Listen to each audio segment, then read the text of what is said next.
Good morning, everyone. Good morning. Hello. Let's see if everything works. First of all, let's put the chat in here. Okay. So, good morning. Let me see if you hear me, if you see me, if everything is fine. Let me know. Because today it has to be a super interesting lesson that will be about materials.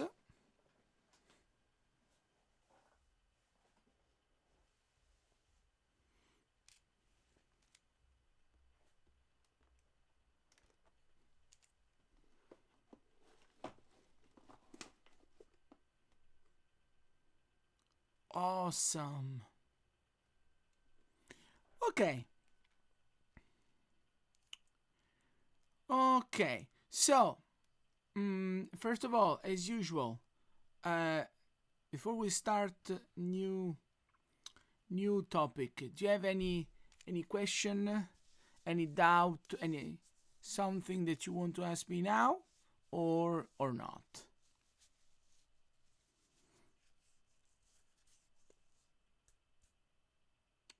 Let me see.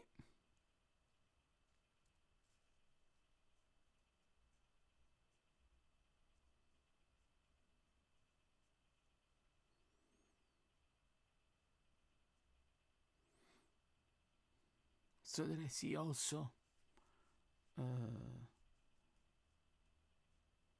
When we upload a cube furniture, or technically you should use same folder of all other homeworks. So just in case, let me check if your folder works.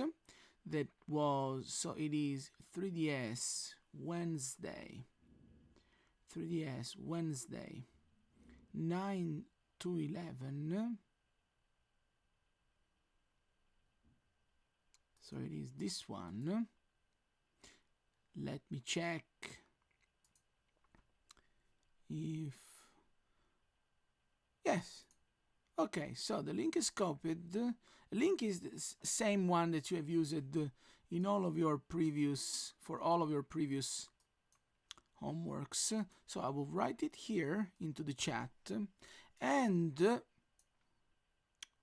I simply suggest that you go in this folder once, and let's say you have to make your next homework. So just make a new folder. So call it homework. I don't remember the name, so I will call it Rubik's Cube. Okay, and you can upload it inside this specific folder. The only thing that I suggest is you go here once and then just add this folder to your bookmarks so that you have not to search this link again and again. You just add it to your favorite, so to your bookmarks, and you can easily find it each time that you need. Okay?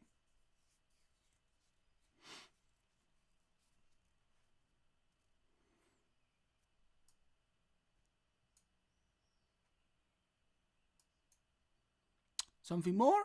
Other doubts, or I can start?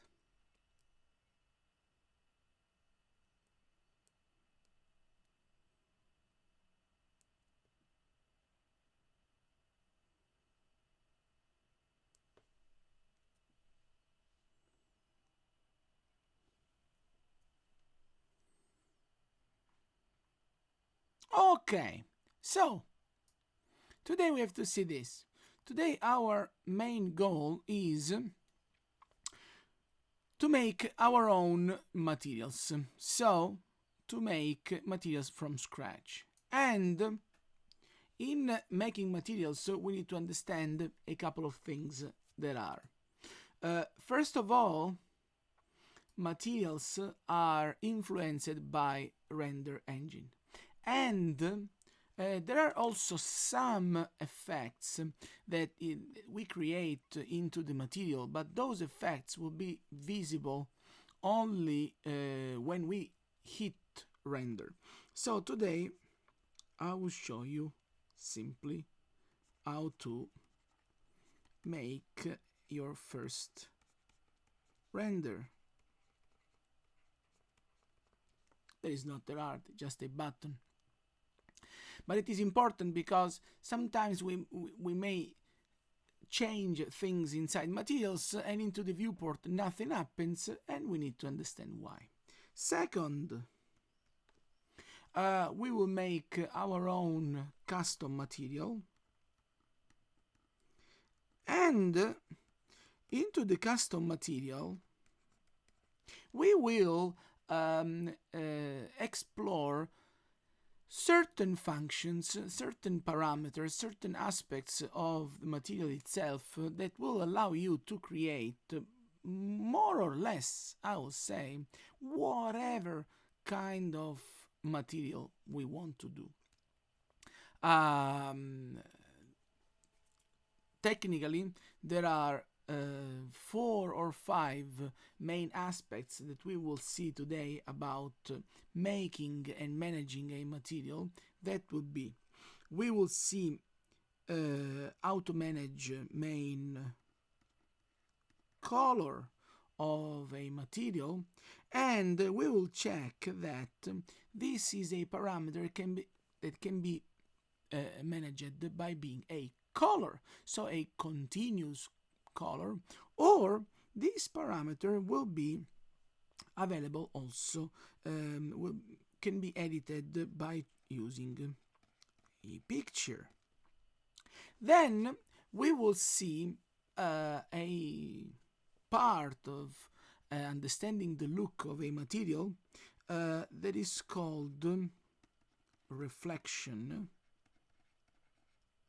And we will see that this is an aspect of a material that is managed by 2 parameters. One is called roughness, and one is called metalness. I could write roughness and metalness. So this is a parameter, this is an aspect. Then we will see 2 more simple aspects of a material. One is terribly simple because it's called transparency, and it simply says if we can look through a material or not. And last one, that will be a little bit tricky at the beginning because this is one of those elements that is visible only when we render. It's something that is called bump. And we will see that we can make a 3-dimensional micro relief pattern on our materials by using certain kind of pictures. But I will show you today how to manage all this. So this is the today menu basically, and we need to start by discovering how to make a render in 3ds Max. So this will be a masterpiece of a rendering, but just something that allows you to understand what to do. That's too easy because I will create a couple of objects so that I can test my materials. So I'm just making a very simple scene, nothing complex, nothing fancy. But what I need to understand is that this is a 3-dimensional environment. When I make a render, what I do is I need to turn my three-dimensional environment into a picture, and basically I need to translate all informations that I add in my rendering into a plain file. So to make these, it sounds so complex, but basically you need to see that in your main toolbar up here there is this button here that looks like a teapot and a small lightning. This is render. And if we are in our viewport and we click that simple button, basically we create our first Unreal render, like this. Poof! And the result that we have is not more a three-dimensional file, so we can't turn it around, we can change the perspective and so on, but this is instead a file that is a picture. So if we click this save button, you will see that it doesn't even say save, but it says save image, because if we click here we won't save our 3ds file, but we will instead save this part here as a picture. So we can give it a name, we can choose in which format we want to use. So if we want to send it, we can save it as a JPEG, but if we want to edit, we can save it as a PNG, as a TIFF file. They are less compressed and they keep more quality, for example, but we will save this as an image. So this is how to render. Nothing easier than clicking this button. For now, the rendering will be a little bit noisy, and we are not talking about lights, so we will see that by changing our point of view, there is a sort of default lighting scheme applied to our file, and for today we will stick on these parameters, because light is what I will explain next week. Today we need to see instead now how to deal with materials and how to make our own materials. There is something extremely important, because it would be one way to add more custom look to our project, something that will make our project becoming unique. And for this purpose, we need again to open our Slate material editor. So, or you click here from rendering Slate material editor, or you just press M on your keyboard in order to open this tool. And here the thing becomes interesting, because we have seen last week that we can use materials from the library.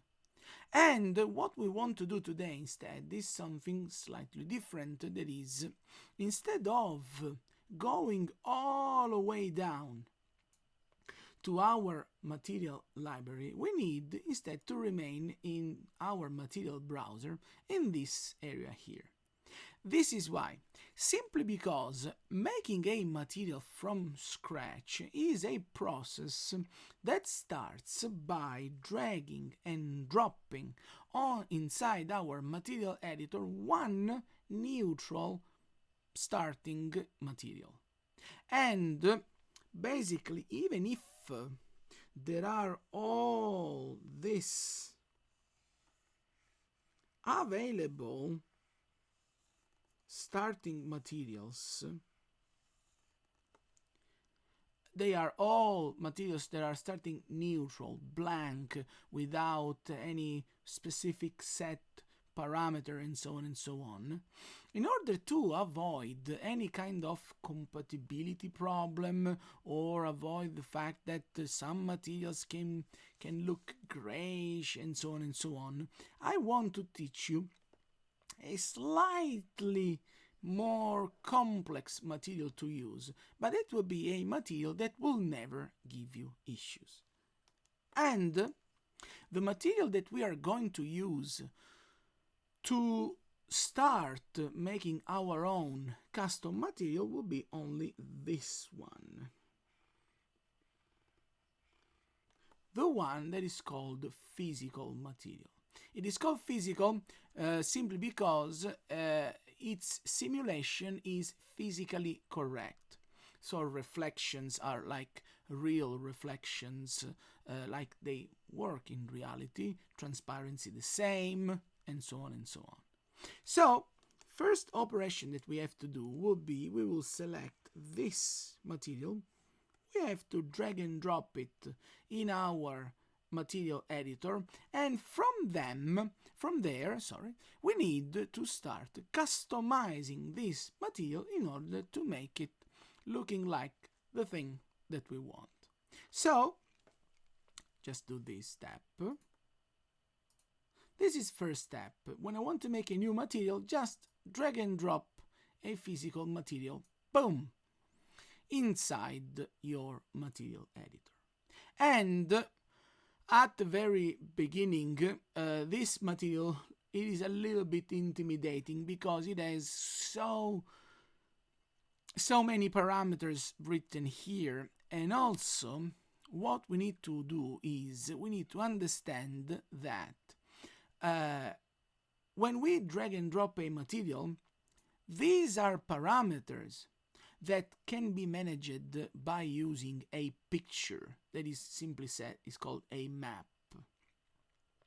But there are some parameters that can't be edited with a picture, and they are not listed here, while if we want to see all available parameters of a material, not only we have to left click and select it, but we have to double click on the material name.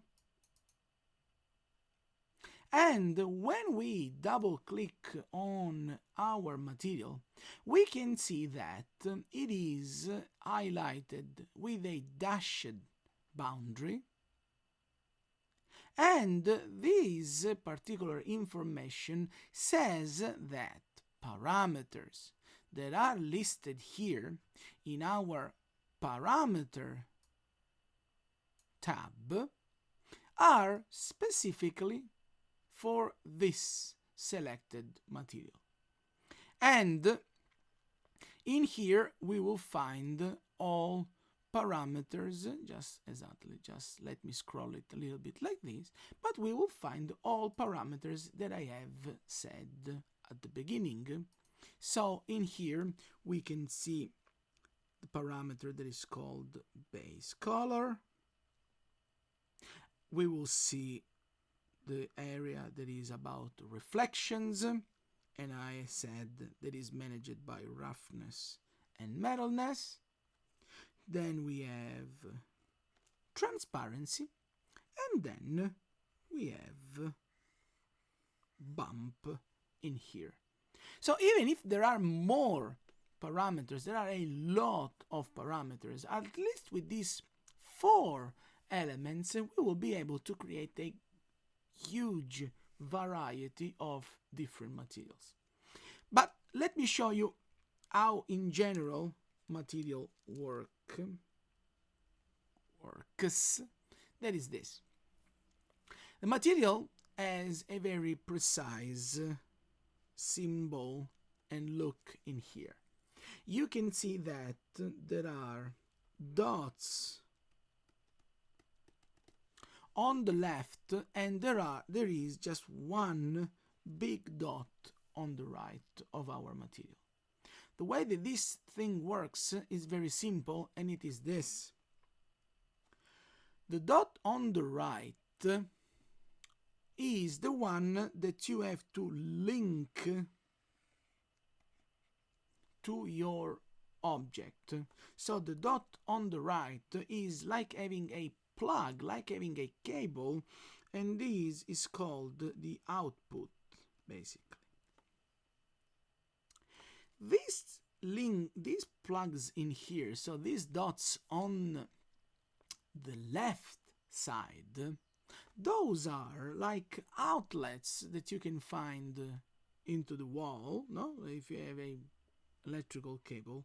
So these are input instead. And when we were using materials from library, we have seen that when we drag and drop a preset materials, there are things attached to those elements. And this is exactly what we will do today. So we will create these nodes, and you will see also that the material editor has a color code. So material has a color that is blue. And we will see that when we want to use maps and we will use pictures, pictures will have a green color to let us understand what is what. And the way that pictures will work will be simply, pictures will have their own output, and what we have to do is we have to wire and we have to link our picture, our map, to the right, there is not this one, to the right parameter that we want to control with this picture. So this is how a material will look like, and this is the concept that is behind making a material. So let's check this. Thing number one. When I want to apply a material, as I said, I will simply connect this wire with the object where I want to apply the material. So I want to apply my material to the box. I just pull basically a wire from here, boom, all the way to my box. And by double clicking here in my parameters, I need to understand what is going on to my material. First parameter that I want to edit is called the base color. And I can see that my material looks gray into the viewport. It looks gray into the material editor, and the reason why this is happening is simply because in here I can find that there is this rectangle that is actually gray. So if I want for my material a continuous color, what I have to do is nothing else than clicking here, and I need to select which particular color I want for my material. Nothing easier than that. So I want it yellow. Just select in this from the color spectrum and the precise color that I want. Just click OK. Boom, and my material will be yellow. So super easy. And this is something that allows me to give a continuous color to the object. But sometimes this is not what we want, because sometimes instead we have a graphic pattern repeated on our material. And this is the case when we need to use something called a texture instead of a color. And especially for interior, this is something that will happen a lot of time. So let's see how to do this particular step. What I will do is I will make a custom material but because I'm lazy, and instead of making myself pictures and so on, I will use Google to find images that I can use as texture. And I will show you which kind of particular research you should do. That is this. Of course, you go to Google Images first. No, I don't want to switch. And you will start writing the name of the material that you want to use. So, just as an example, let's say you want to make bricks. So you start writing bricks. Unfortunately, because I always search for same things, you can see that Google suggests me last searches that I have made. So I want to just show you what happens here. If you just look for bricks, you will find a lot of images. Just a lot. Okay? But you can't use this picture or this picture in your material. We must filter images that are here because our images must be textures, and the textures are simply images like this one or these, even better, that are, I will use this one actually, it's very nice. There are images without perspective, and not only they are flattened images, but they need to have something more that I will show you in a second. So let's choose two images. Let's try this as well. Let's see. And okay. So first of all, when I find the image that I like, I need to save it on my computer. And I will save these in my folder. So let me delete all these previous images so that I will make perfect. Okay, so I save this picture. I will save this picture here as well. But I will go back on my Google and I will filter my research and I will show you a small difference. So instead of just writing the name of my material, I should add two words in my search that are, I have to include the word seamless and the word texture. In this way, I will find images that not only are just, look, you can see that they are all flattened images, but where I find the option called seamless, so it looks like in here, maybe this, yes, this should be fine. I will show you which is the difference between using just a texture and using a seamless texture. So I will save this picture as well. Okay. And now, for now, let's close here. So what I have to do is I need to open the folder where those pictures are. And I don't remember where this folder is. It should be into the desktop. Should be textures, exactly. So look. I have these three images here. And the way to use these images in your material editor is quite simple.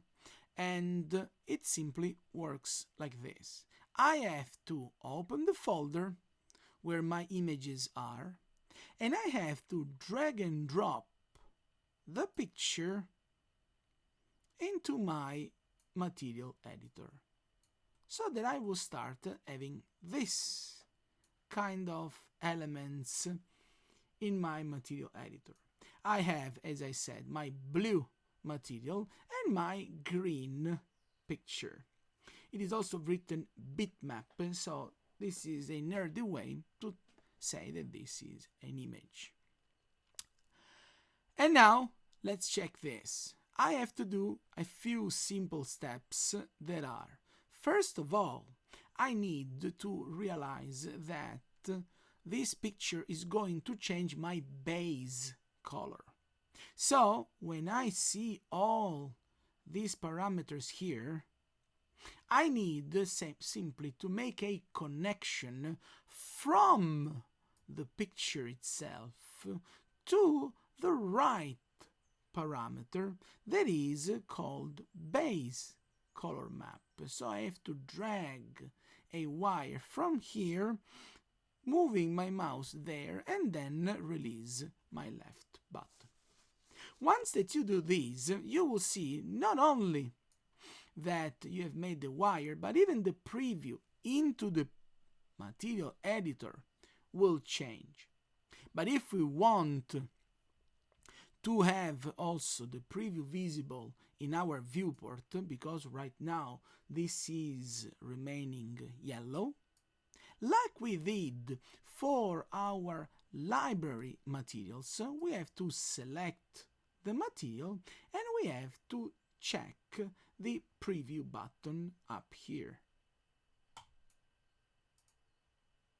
And now we will see something that is almost fine, but there is a small problem. So look, in here we can see that the picture is applied to our material, but it is simply too small. So first thing that you should do would be, without even using UVW map, you have to double click the picture from the material editor, and even if the picture has lot of parameters, there is only one thing that you have to change, that is this. In the material editor there is something called size, and in here you should, if the size is clearly too small, you should increase it. So I check 60, and I'm making 60 by 60 simply because if I check, or probably not, we'll see, but if I see details of this picture, exactly, no, 60 by 60 is a little bit wrong, because my image is rectangular. So if I keep a dimension that is square, I am slightly distorting my images, so probably I will go like 60 by 40. A little bit better. But now look at the result of my material. At a quick look, these will look fine. It looks interesting. It seems like we are using bricks in our wall, but if you notice, there is something that is horribly wrong. And while the procedure of making a material is correct, what is wrong is the file itself that we are using that is not what is called a seamless texture. In here, instead, seam lines are pretty visible, so when the image has repeated edges, you can clearly see them here.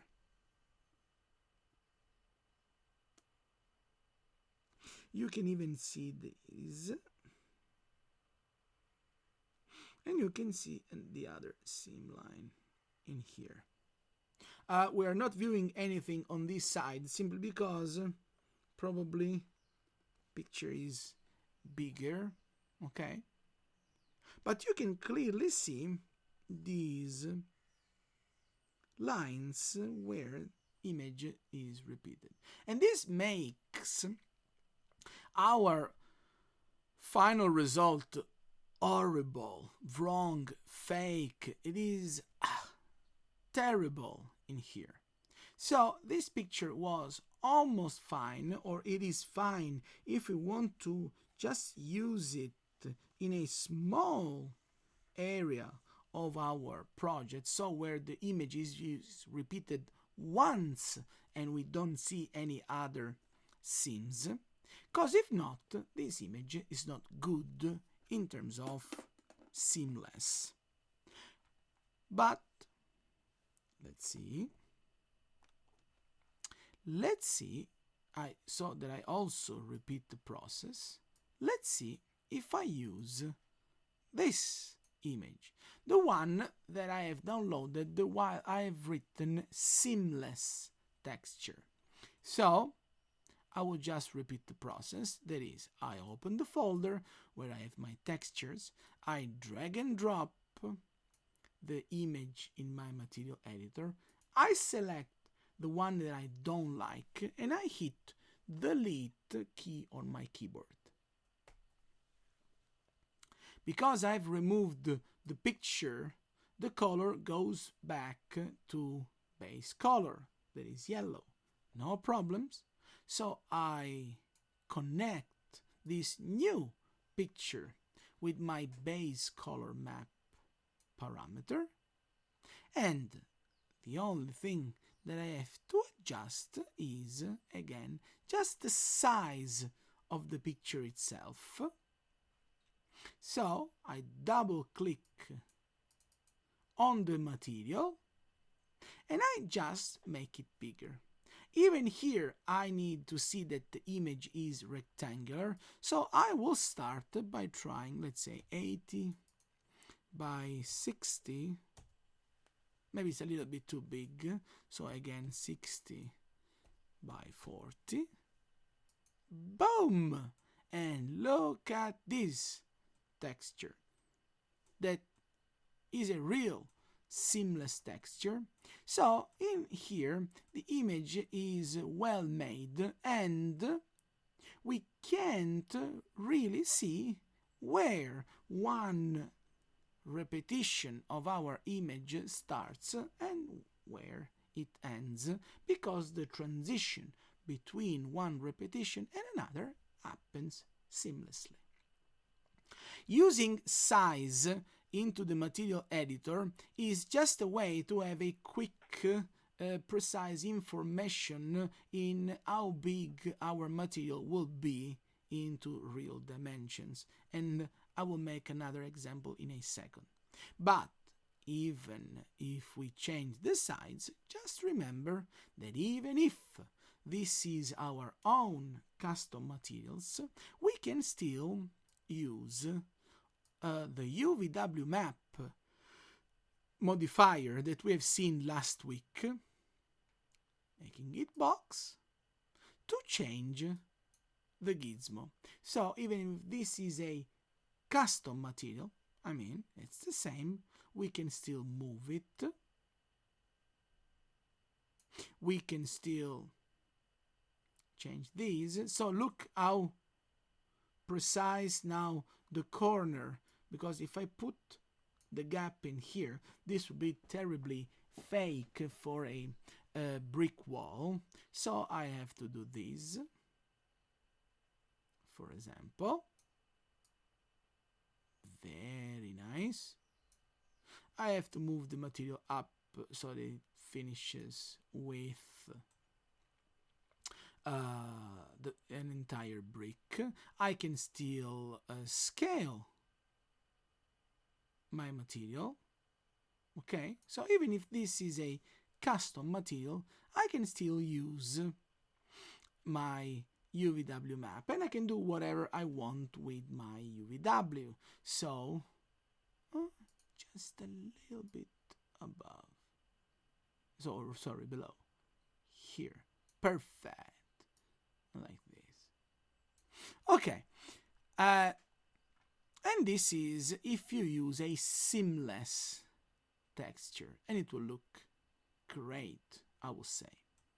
But sometimes using UVW map by using scale has only one small limit, that is, in here we need to know that bricks have more or less same dimensions worldwide. They are in general 25 centimeters, more or less, from 26, 24, 25, but they are 25 centimeters long.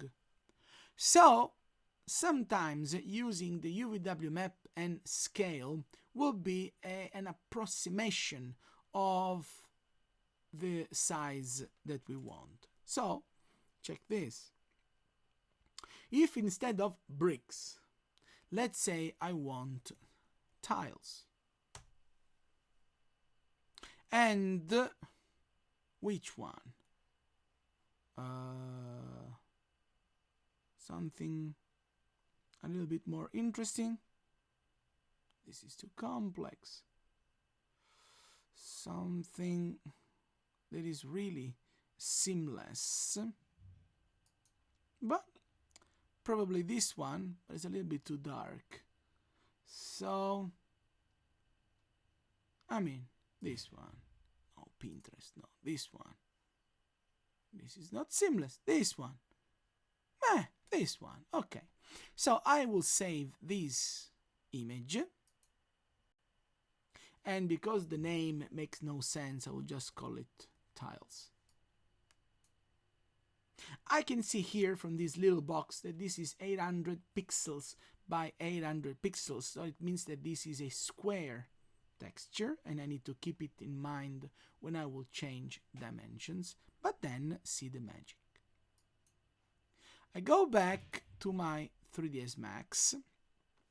I press M for the material editor, and I want to make another material because I want to apply tiles to what is the floor. So I will drag and drop a new material,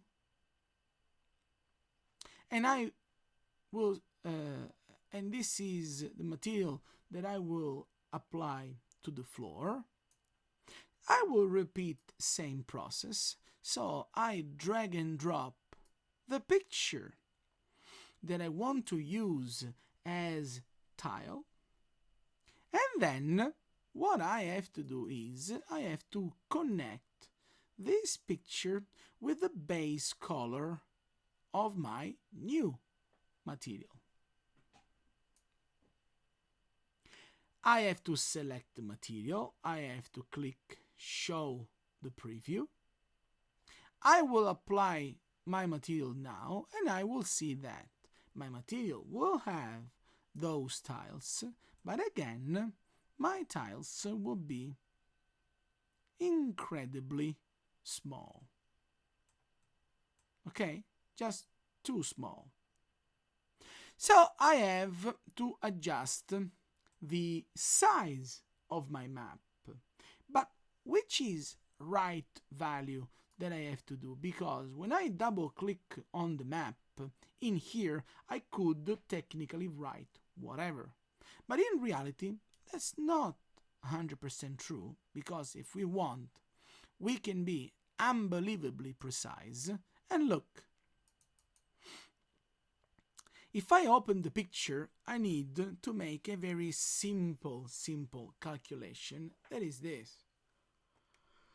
I need to think, well, how big is my single tile? And in general, a tile is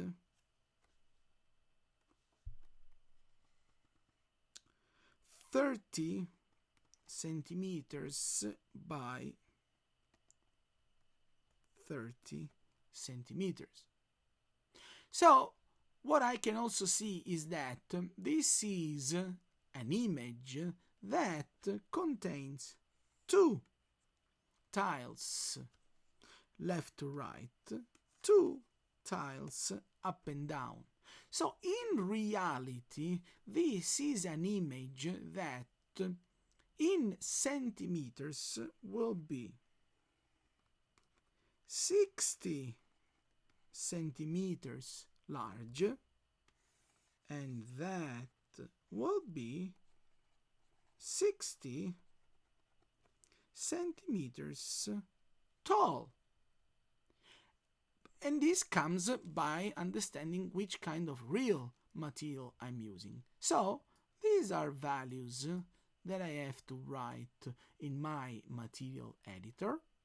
So even without using UVWMap to scale the material, I can just be 100% precise.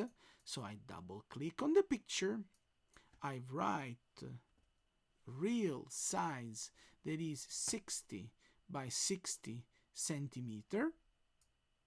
I go back to my beautiful viewport and boom! And this is real size of this material. So for example, we can see that because this in reality will be 30 centimeter, and we can check it because if I make a box and I make it 30 centimeter, you will see that this is real 30 centimeter. What we can see is that my bricks are actually too small. So in my bricks, I will repeat this just for you. That is, I remove the UVWMap, I double click my previously made brick texture, and in here I will make this calculation. Look, I know that each brick is in reality 25 centimeters. So in this picture I have 1, 2, 3, 4, 5 bricks that should be 25 centimeters each. So this says that the width of my image in reality should be 125 centimeters. I just use my eyes, but I could be even more precise, and this will be 100. I mean, more or less is fine, trust me. If you want, you can check the aspect ratio of the image, divide these by the number, but 125 by 100 is fair enough, it's precise enough. So I go back to 3ds Max, I double click in here, and I change the sides to be 125 by 100. Boom! And now my bricks are also correctly scaled. And they are precisely scaled. Okay? Till here? I want to show you just one last thing about size that is great. And let me download a painting. A painting by who? Because last week I've used Bob Ross. And let's use Bob Ross. Bob Ross paintings. So, let's... Bob Ross. Let's use... which one? This one. Perfect. So again, what I have to do is, I have to save this picture. And now I have to do something that is slightly different. That is, I have this picture, and I don't know this painting, sorry, and I don't really know the exact size of this picture, but look what I want to do. I want to hang these on my beautiful wall. So I will make in 3ds Max a box that I will, let's make it realistic. Look, that I will place in here, and I will just rotate it by pretending that this is just a painting that is not hanged, but it is, just touching my beautiful wall. And what I have to do is I have to make another material that would be the material for my painting. So I drag and drop a new material. I drag and drop my Bob Ross painting, and I will connect it to base color. So I'm just repeating same process. Select the material, check the preview, apply the material to the box, and I will see again, look, thousands of Bob Ross repetitions. So what I have to do is I need to make this painting repeated just once in my box, that is my canvas. So in here I have to discover dimensions in a slightly different way. That is, I double click on the picture that is my painting. I select the box itself, and I will simply select the horizontal dimension of the box, and I will right click, copy, and I will paste it on the width. I select vertical dimension of my box. I right click and copy, and I paste it, so right click and paste it in that parameter that is the height of my picture. So in this way, and I press enter, the size of my image perfectly matches size of the box, and I have my texture repeated once in my box, so that it will look like a realistic painting. Okay? Till here? Let me know if this is clear. Oops. Let me know if this is fine, if it works.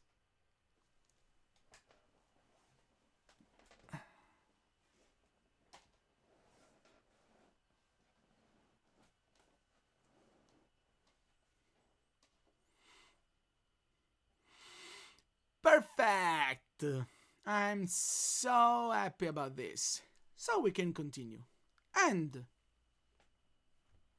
let's see more, because this is first and also more important parameter, that is the base color and how to use an image as base color. But then we have to go a little bit further. So I will make another material and I will test it on the sphere before adjusting it in my previous materials. So look, just to continue, I will make a new physical material. I'm not interested into the color itself, so I will just immediately connect this new material onto my sphere, and I will double click on this new material. I want to focus now on these two parameters, the one that is called roughness and the one that is called metalness. What they mean is this.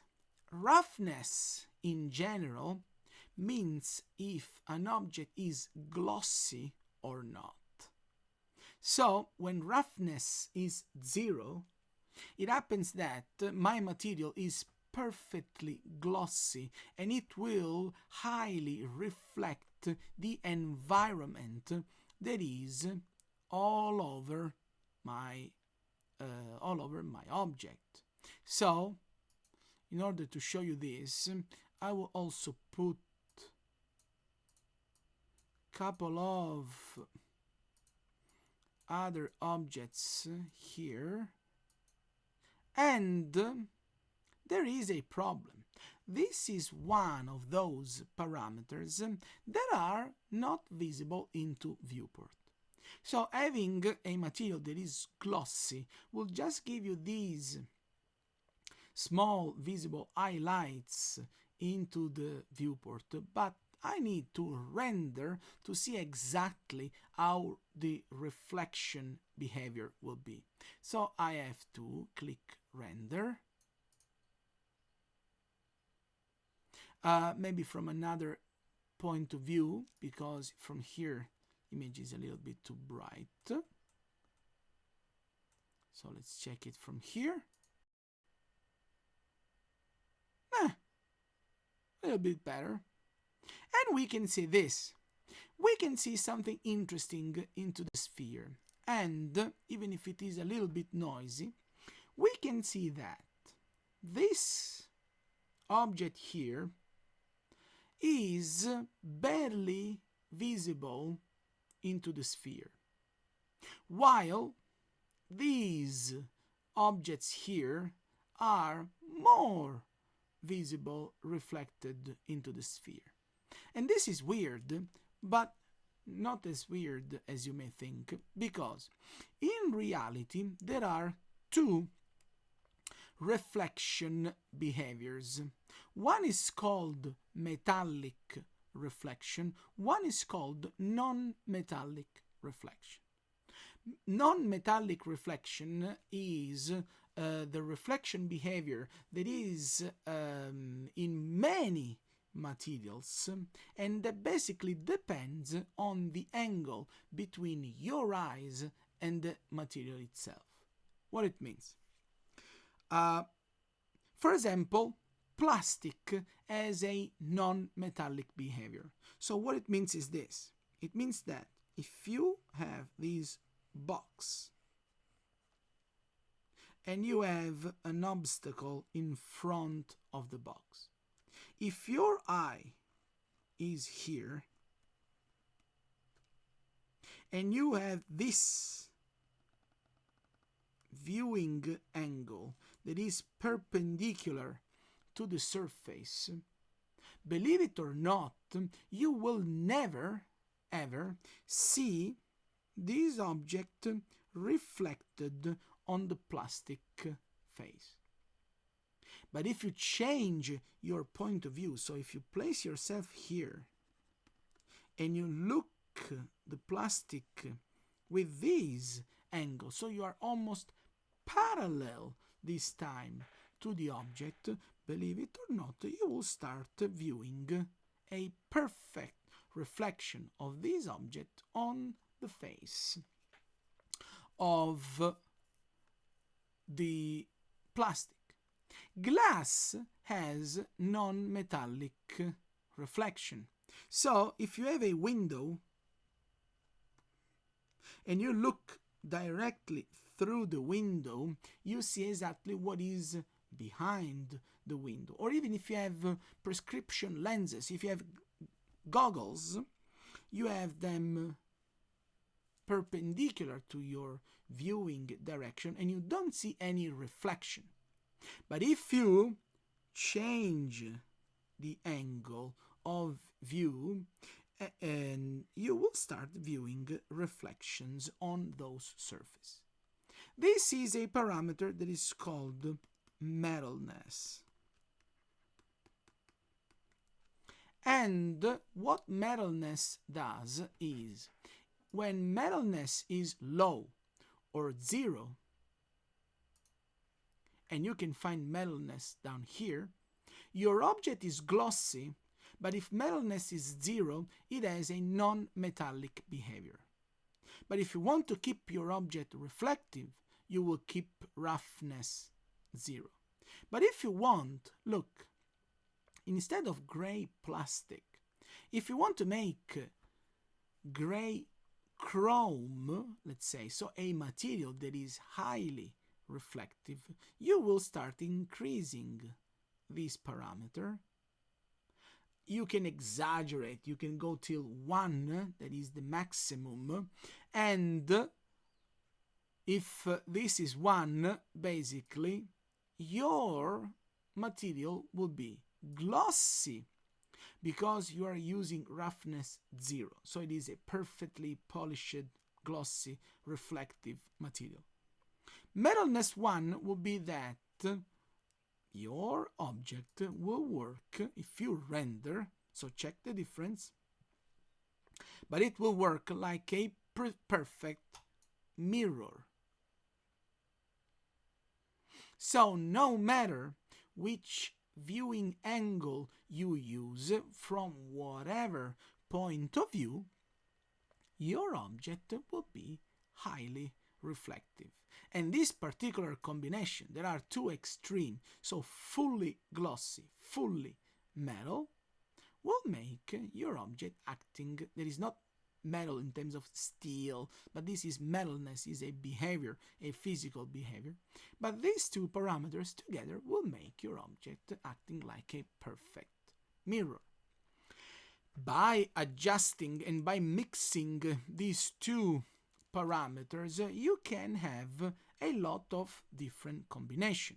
Like, if you want a metal that is gray, that is metallic, and not that glossy, and believe it or not, this is very common, it is like aluminum. What you can do is, let's say aluminum can be a little bit darker, just a little bit more gray.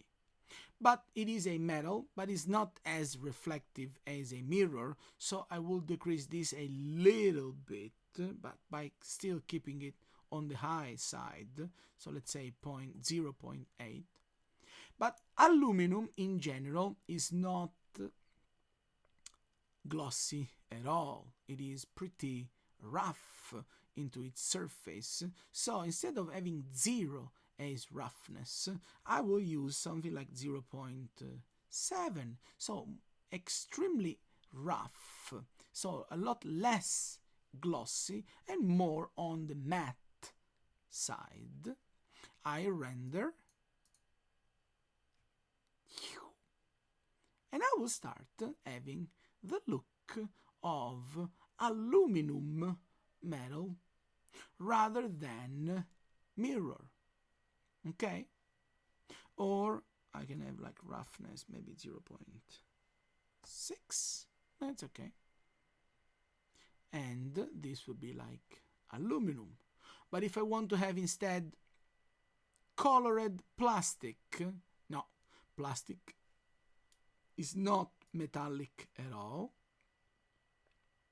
It is a little bit glossy, but not as much, so I will make like 0.3 of roughness. I can even change the color.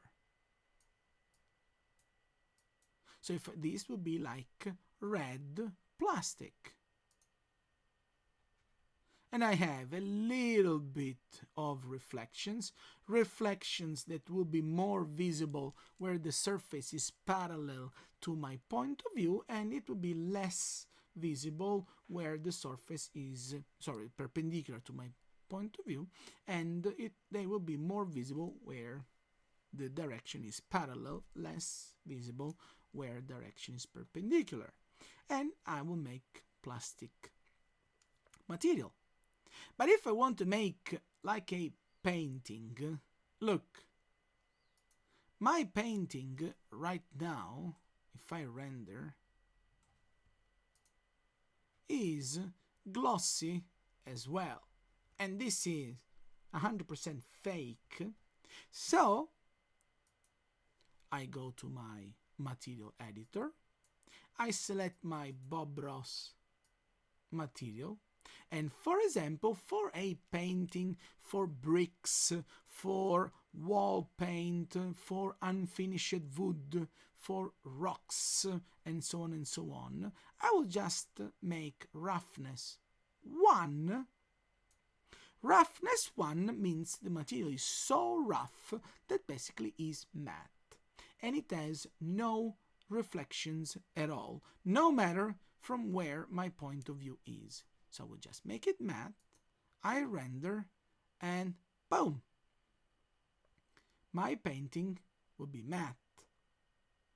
Even bricks, right now you can see this white weird thing happening here because I have made my bricks, but I left them as glossy material, so even bricks should be double click the material, go to roughness, make it 1 so that it becomes a matte material, I render, and I have not more those weird reflection on this particular material. And I can have as many variations that I want. So I have now my matte brick, matte painting. I have this slightly reflective plastic. I could make these cylinders like mirrors to have all different variations, but they are all physical material templates. So they are all starting by the same kind of material, but I am adjusting different parameters in slightly different ways. Okay? Till here? Because I want to show you last 2 parameters of a material, so that then if we have time we will see something more, but for materials I want to show you just last 2 things. So let me know if till here everything is fine.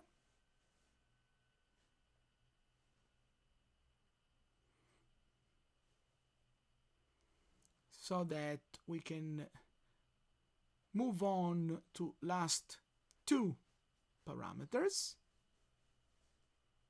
There are transparency, and the one that is a little bit tricky but too cool, that is bump.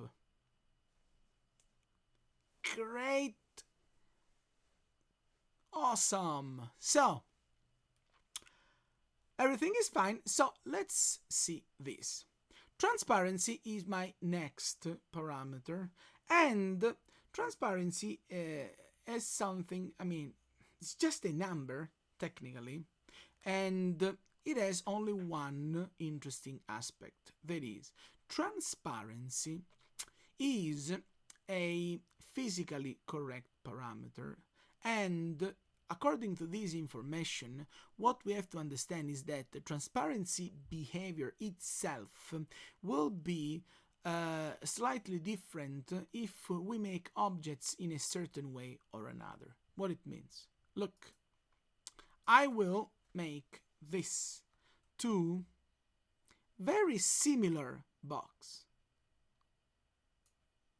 This one and this one. Okay. So at the very beginning, you may see just one very small difference. That is that this is thin and this is slightly thick. But I will make these even thinner. It's just precise. But in general, because I want to make glass, glass in general is something that is like 5 maybe millimeters, so I make 0.6 centimeters, while these I will just keep it 10 centimeters thick. So check this. I open my material editor, and I make my next material, and again I just drag and drop my physical material. I double click on it, and I'm interested in this parameter only, the one that is called transparency. Transparency 0, so if I select both objects and I apply the same material, transparency 0 means that my materials are opaque, so I can't see through them. And let's see if it is true. So I make this kind of point of view, I click render, and it is actually true. So these objects are opaque and they don't allow me to see what's going on behind. But I will simply change the amount of transparency. So the higher transparency is, the more I can see through the material. And examples would be like if you are making curtains, those kind of materials, like very thin fabric, is a material that allows you to partially see through, and you will use parameters like 0.3, 0.25 if you need to make like semi-transparent plastic, like perspex. You can use like 0.6 or 0.7, but I want to make glass, in this precise case clear glass, so I will put these to the maximum. I will make my material completely transparent, and I will see this.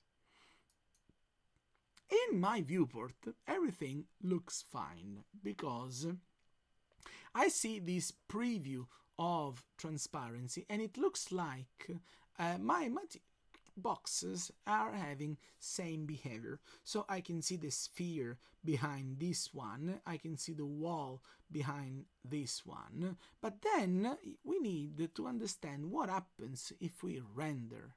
So look, if I render, it will happen this. My thin box is really working like glass. So it's there, but it is so thin that you can't barely see it. I should zoom in more, or just slightly change my point of view, and then I will zoom and I render, and I will barely see this edge of my thin glass panel. But there is instead my thick glass panel that is acting a little bit weird, and you can see this weird colored face in here. Because what is happening right now is that 3ds Max is thinking that my thick glass block is 10 centimeters full of glass, so that particular glass is acting like a prism, so it is refracting light. And if I do something even more interesting, so instead of making a flat box, but see this, because this would be too cool, but if I make a sphere,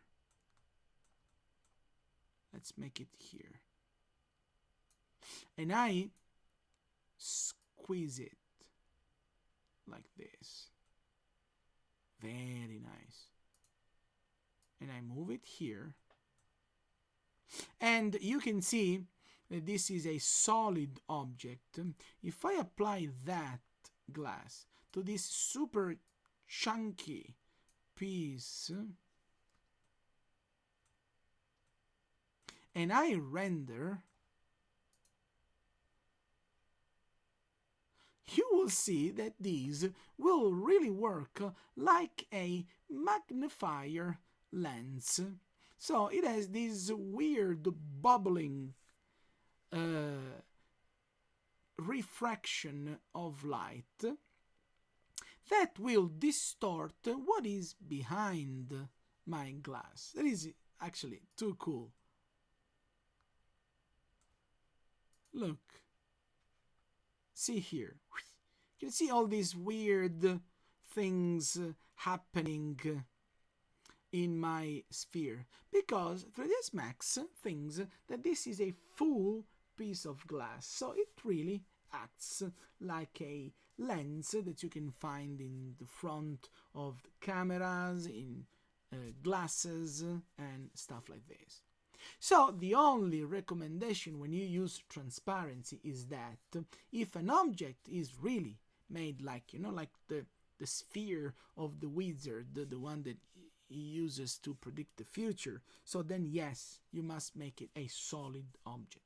But if I want to make something and I want to simulate that the object is empty inside and it has walls, I should really use realistic dimensions for my glass panels, or I can make this trick, that is, I can tell 3ds Max not to think that my object is solid, but into transparency, that is this value here, that is called thin-walled.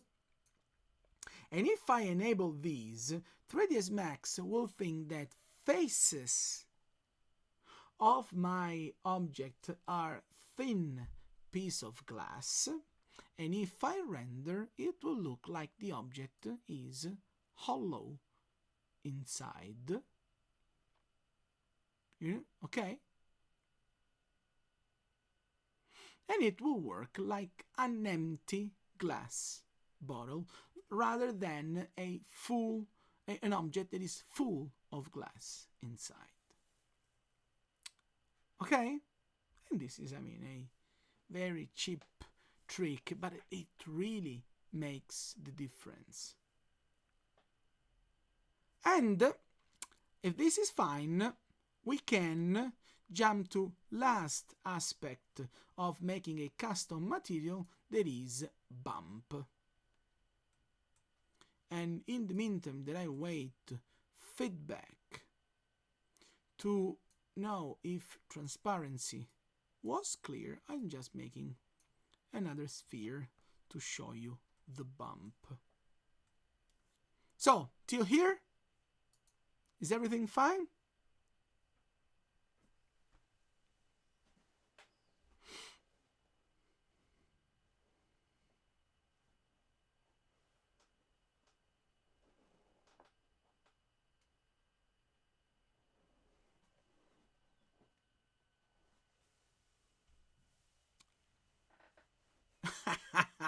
Transparency is clear. Great. This sounds like one of my jokes. I have to reuse it. This is great. So let's see last thing. That is bump. Bump is a technique that we have to use when we basically have a material that is in its surface is not perfectly flat. There are multiple times when this becomes useful, and even more times that we can imagine. Even very basic material, if we touch them, we can see that they have surface that is not regular. And this effect is a rendering effect that can be made easily without modeling detail, but it can be made with certain images. And what it means, certain images? It's the bump has basically a limit or a technology that is this. If into a surface we have hills and valleys, so we have peaks and grooves, In order to tell 3ds Max that we have modeled something, but there are elements that must go up and elements that must go down, so we need to tell that some vertices will be pulled up and some vertices will be pushed down. 3ds Max finds this information from pictures that are in shades of gray or grayscale, where black is the deeper part of our detail and white is our higher part. So the only limit of using bump is that we need to find or create images, just bump seamless, but not wall, just texture. So we can see even Google, if we look for bump texture seamless, it will give us basically 90% of black and white images. This, for example, is just wrong. But what we have to do is, let's start by using one of these. Let's use, I don't know, this one. This one. Okay, it's a little bit, no, something better. This one. Why not? So there is something a little bit more realistic. We have all these cobblestones. So I right click, I save this picture, and I will make again just another material because I want to apply this new material on this sphere. So just to repeat, I drag and drop a physical material first. I open my texture folder, and as I did before, I have to drag and drop this bump picture in my material editor. I have to set the size, and again here I honestly have no idea how big this should be. I will try by using 60 by 60. But the important aspect now is this. This image is an image that I'm not using for colors. I'm using it for bump. So I have simply to connect this black and white picture into the parameter that is called bump. Here. The color of my material, so if I double click in here, the color of my material is still gray, but for example, just to avoid any confusion, I will make it orange. So to show you that the color is a parameter and the bump is another parameter. But what is the result of having this black and white picture applied here? Look, I apply the material on my sphere, then I render, because bump is an effect that will be visible only when you render. So look, I click render and look at the surface of the sphere. Instead of being smooth, it will have, maybe I have just to zoom in more, sorry.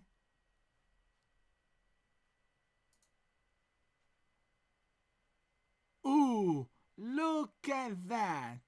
Look at this detail that I have on my beautiful sphere. So this three-dimensional relief is given by that black and white pictures. So you will see that stones are lifted up while grooves are a little bit inside the sphere, simply because if I open my picture, I can see that gaps between my stones is black, while the stones itself are a lot brighter. And the only thing that I will do is, just for a second, I will make it smaller, because 60 by 60 probably too big. Let's say 40 by 40. Render again, just to have a smaller repetition. Boom! And I have this. So before going into other examples, what we need to know about bump is also this. Bump is something that requires a black and white picture. If not, there is no bump. But if we double click our material and we scroll a little bit down our parameters, in here we can notice that bump has actually two elements to work with. One is that, and most important, one is that we need first to give a picture for our bump detail. But the second part of our bump is this number here. That is the depth of our bump.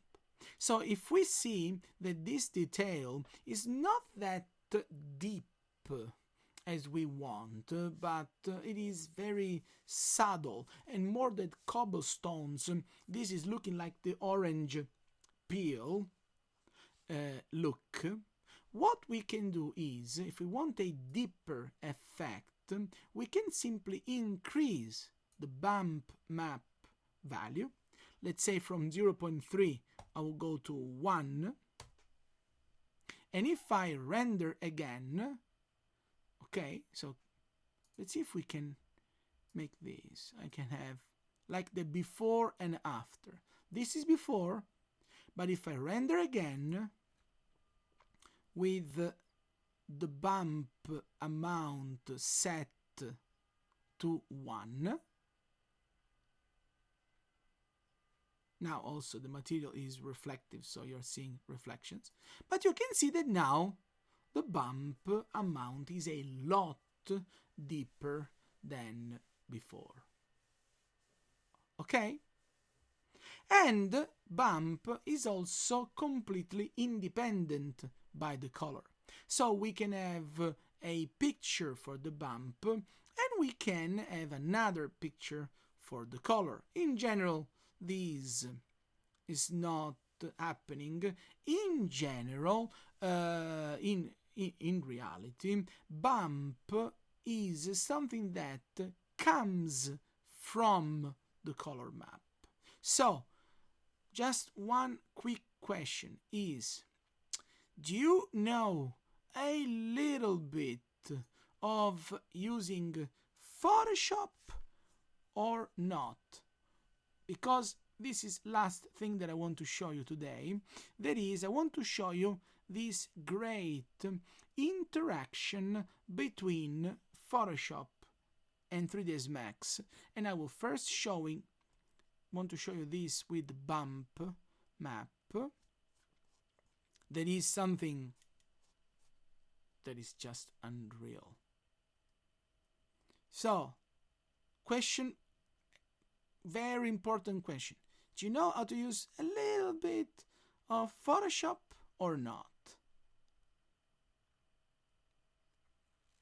I mean, just a little bit, really. We don't have to be Photoshop masters.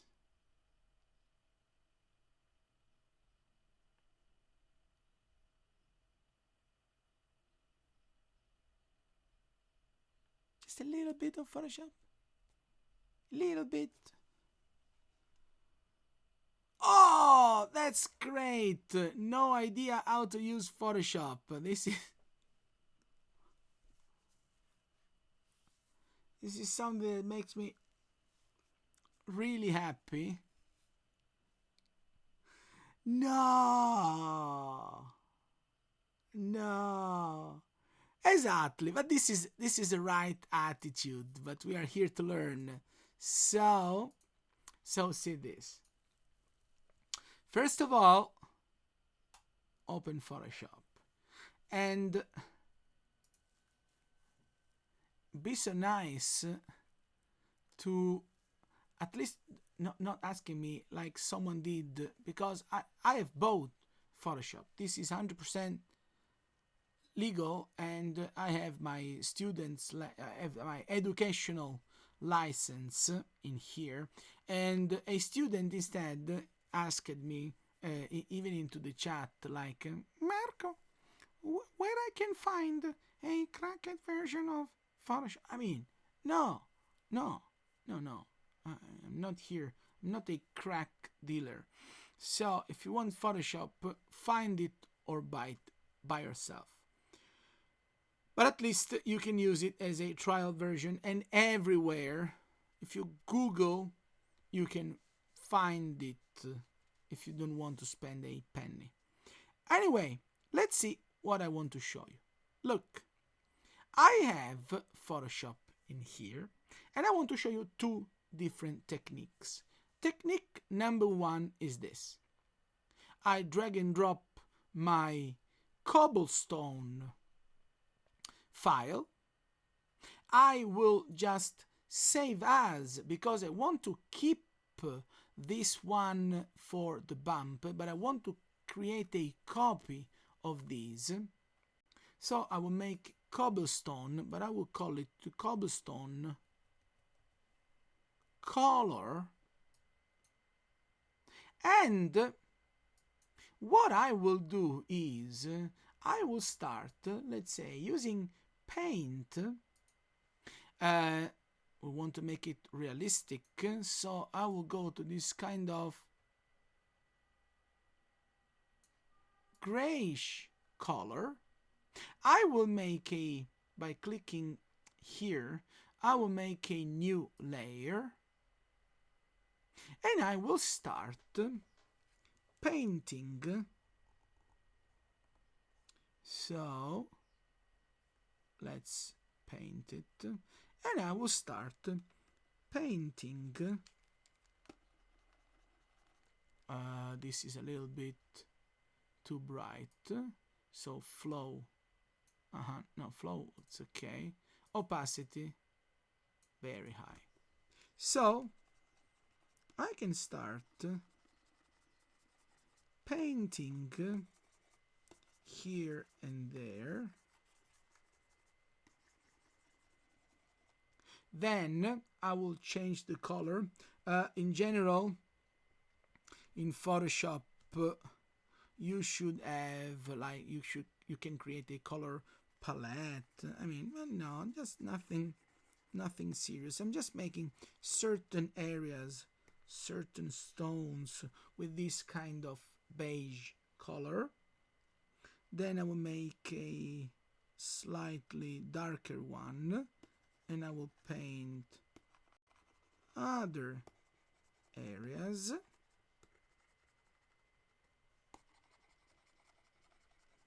I mean, I'm using a tablet, but it is not required at all. Make this, it's a little bit too brown, but it's okay. I will finish by having some more grayish area here and there. Perfect. This is not going to be a seamless texture at all, but it's okay, just to show you. And the only thing that I will do will be at the end. Let's also add these thicker brown colors in here. Okay. So what I will do next is simply, because now the color is covering my stones, I've made this new layer, and I will change this parameter that is called normal. I will make it color, or even better, overlay, so that my paint will be basically applied on my brighter areas only, and I will retain darker areas. I can make it even weird. I mean, I know it is not correct, but I can make this stone red. No, I don't like it. I don't like it, sorry. I mean, there is a limit. But I can then, having a lot of more detail, I can make certain areas, and I can color these. So what I will do is, now I will save these, but I will save it as a JPEG only to keep less space. Okay. So now, check this. I go back to my 3ds Max. Sorry. I will close these. I will close that. I will now drag and drop my cobblestone with color, and because these is basically a file that comes from the one that is the bump, I need simply to be sure that because they will be applied on the same material, when they work together, they must match. So the only thing that I will do is, because they come from the same image, they need to have same exact dimension. So my bump picture is 40 by 40. I double click on my color picture, and it has to be 40 by 40, and I will attach this to my base color parameter. I will make the preview visible in my material editor. So by having now a picture into my base color, a picture into my bump, my material will be highly realistic, because not only it will have these aspect of these colored stones, but when I render, it will have also the depth of these stones. So basically the groove will be lower and stones will be raised. Okay, and you can see all these highlights that appear due to this, and I can even make my bump more deep, so I can even increase, let's say, up to, I don't know, 2, not more, because if not it will look weird.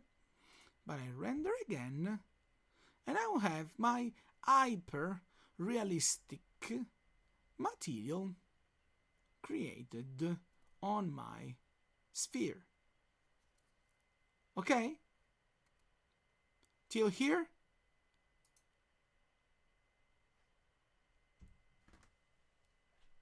Because I will explain just same thing, but from another point of view instead for bricks.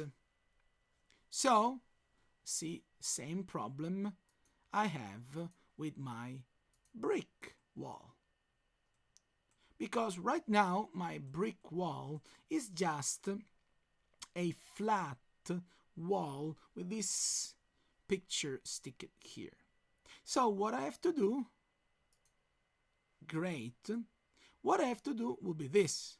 Look, I have to do the opposite step. That is, now I will start from bricks, and from here I need to extract a bump map. So the bump map must be in black and white, and this will be even easier because what I will do is, step 1, I go to image, I go to adjustment, and I use desaturate. Saturation is that parameter that says how much color there is without affecting brightness and contrast. So I just remove the saturation to turn my image in a shades of gray. But I need to remember that darker areas into the bump are pushed and brighter areas are pulled. So because I want my bricks to be pulled and the grooves to be pushed, I need to make another adjustment, that is an image adjustment, invert, so that whatever is bright becomes dark and vice versa. And in 1 second I have created a bump map from my color. So I will click File, I will click Save As, so that I won't overwrite my brick texture, and I will call it with the same name, but I will clearly add the word bump. I save it, and I complete my 3ds Max brick material that is here by selecting this last picture that I have created. I will drag and drop it here. I will connect it to the bump, but again, because this and these are like two twins, I have to double click in here and check dimensions that I've used before. There are 125, 100. I select my bump and I click 125, 100. Perfect. Then I can probably need to make my bump a lot deeper because bricks are really rough. So let's say I will make 2 even here. And when I will render, even if this will be less visible because it is not into a curvy surface, and also it is now we have no lights created by ourselves, but these, oh no, it looks pretty nice instead.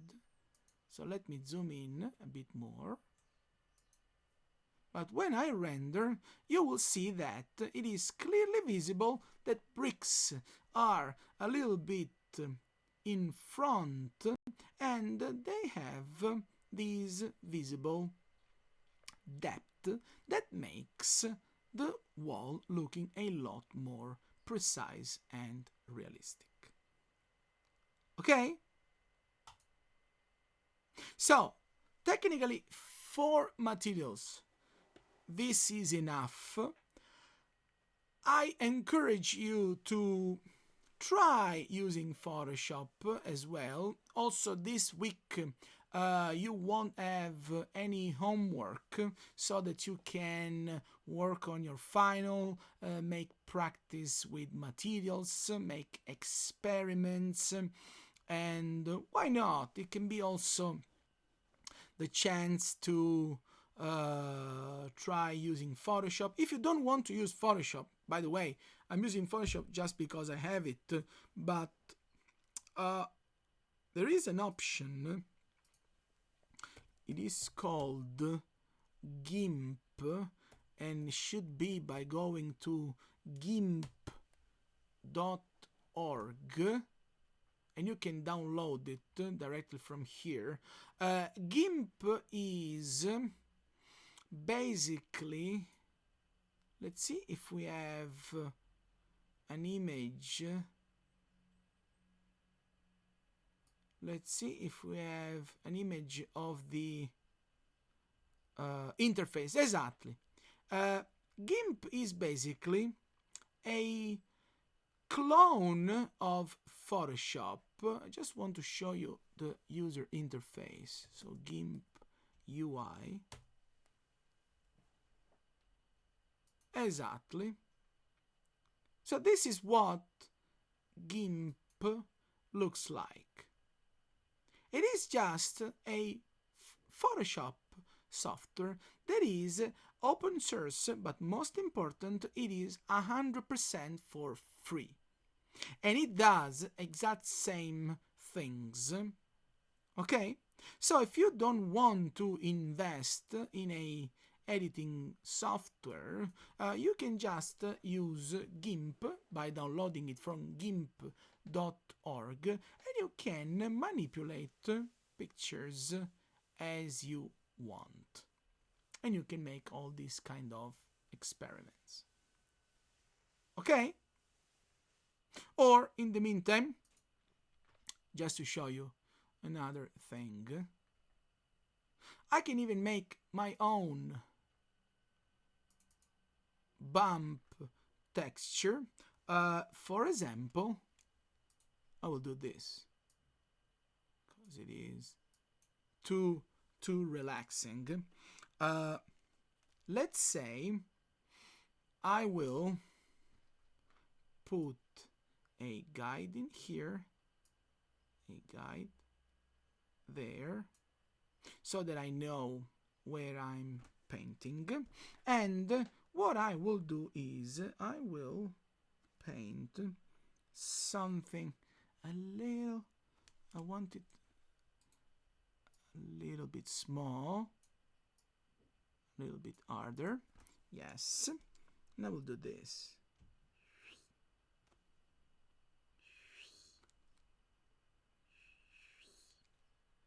Sorry, the audio is not included into Photoshop. You have to make it by yourself. Perfect. And then, for example, I will make this kind of pattern. Then I can add more details. So I will make a very small brush, and I can start adding things like these, and here like that.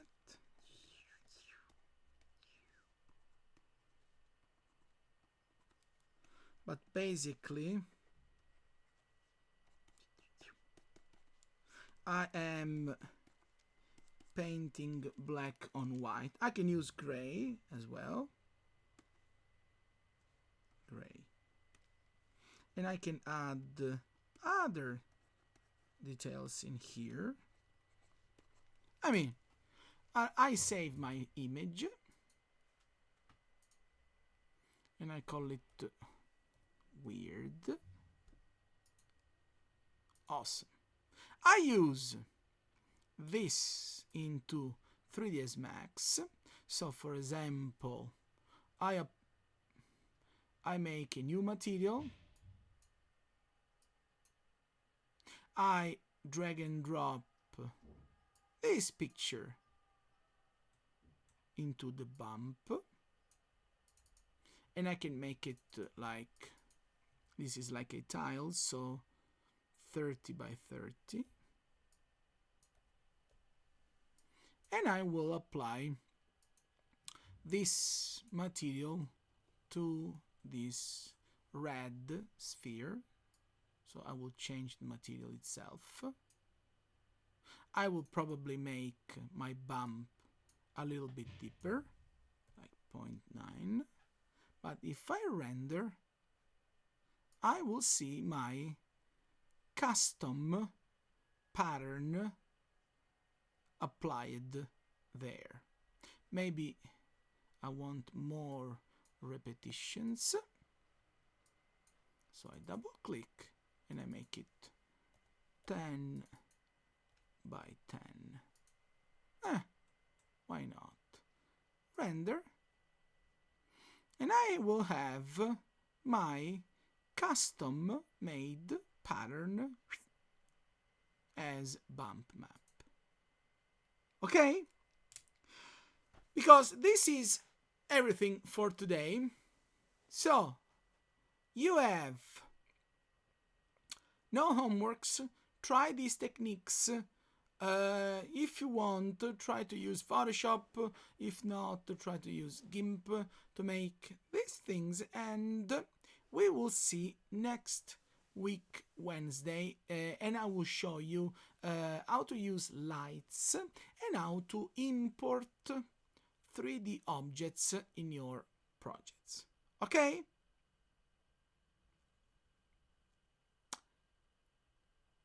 Let's see.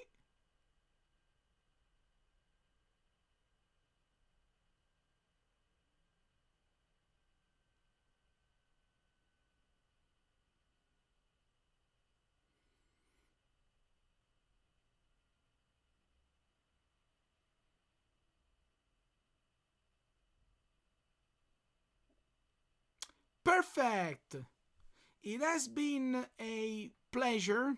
So, we will see each other next week, Wednesday. Bye! Oh, you're welcome. Bye, everyone. Let me stop so that I will start my next class. Bye!